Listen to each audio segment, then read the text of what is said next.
欢迎来到新闻频道。当您订阅频道时，演员们会很高兴。热巴新剧《木须辞》开播，古装奇幻场面直逼天花板。谁能想到，古装奇幻剧《木须辞》还没开播，就能全网提前炸锅？预告片一出，迪丽热巴红衣鬼王的造型直接封神，你敢信？刚刚腾讯视频官宣物料，热度一路飙到榜首。预约量轻松破300万，不是炒作，是观众真心蹲更新的那种急切感。画面里的他清冷又凌厉，一抬眼就是生人勿近的气场。然后银甲少年将军陈飞宇并肩出现，场面让人呼吸断片。其实这部剧的起手式已经很不一样，先是拉来顶配阵容，再用奇幻设定玩出新花样。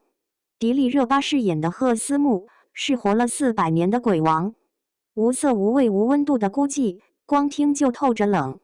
陈飞宇饰演的段须，意气风发里裹着破碎感，少年将军的银甲在阳光下闪得扎眼，颜值和演技都在线。魏哲鸣、张丽也加入，这阵容在古偶圈就是杀气，跟那些流水线脸的剧完全不是一个气质。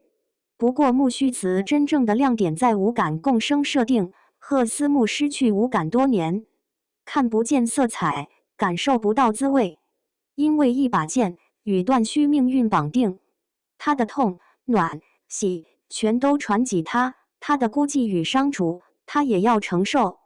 这就不是简单的甜宠，反而多了几层宿命锁链。两人从互相看不顺眼，到变成彼此的救赎，过程既甜又虐。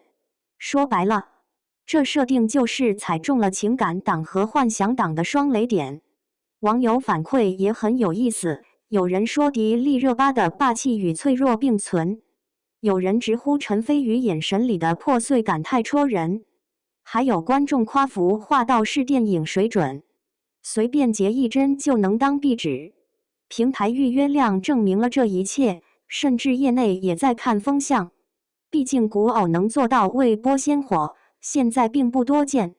相比之下，那些套路化的古偶就显得尴尬，脱皮换壳也救不了套路疲劳。然而，热闹背后总有规律，古装剧现在越堆越多，观众的审美门槛被抬到天花板。你要么靠情节新颖，要么靠制作精良，否则只会沦为快餐剧情。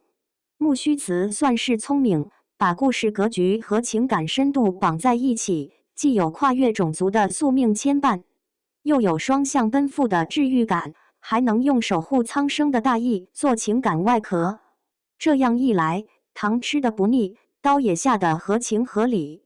特别是那种视觉冲击，红衣鬼王和银甲将军的同框，本身就像古偶界的海报教科书，加上演员过去的作品支撑，观众很容易带着滤镜入场，再被剧情层层剥掉，体验到情感的真实。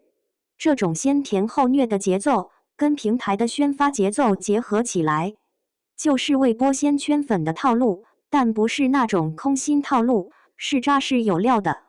最终回到那个开场画面，红衣在风里猎猎作响，少年将军拉剑而立，宿命像一张巨网罩下，你甚至能预感结局会很疼。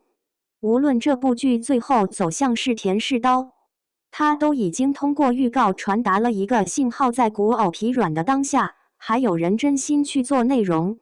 可见木须辞不仅是迪丽热巴的古装回归，也是一次对古偶市场的重新提气，这就有意思了。